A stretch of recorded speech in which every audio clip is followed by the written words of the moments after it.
Hey everyone! In today's video, I'll show you how to run scripts in Adopt Me using Delta Executor without any keys or complicated setup. As you can see on my iPhone, I already have it installed, and I can run crazy scripts like AutoFarm, Unlimited Money, and many more, all without annoying key system. The best part is, it works on both iOS and Android, and it's super easy to use. All you have to do is simply watch this video and follow every step carefully. Trust me, by the end, you'll be running Adopt Me scripts like a pro. So if you want to dominate the game, let's get straight into the tutorial.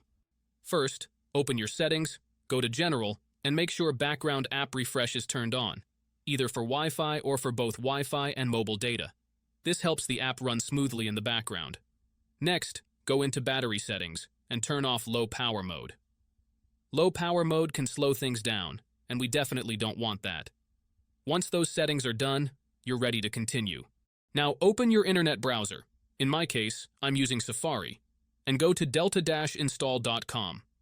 This is the website where you can download Delta Executor. When you're on the site, you'll see some information about Delta and how it works.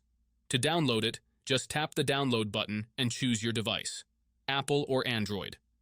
The download might take a moment depending on your internet connection, but once it's finished, you'll see a confirmation page telling you the app has been installed and to check your home screen. At that point, Delta Executor should appear on your home screen and you're good to go. If this is your first time using the site, there may be a couple of extra steps. But don't worry, it's really easy.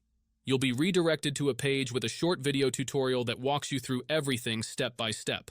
You'll just need to install a couple of apps from the App Store or Play Store, depending on your device. These apps are safe and secure, so there's nothing to worry about. Just follow the instructions and you'll be done in no time. And that's it. If this video helped you out, make sure to leave a comment, drop a like, and subscribe for more tutorials like this.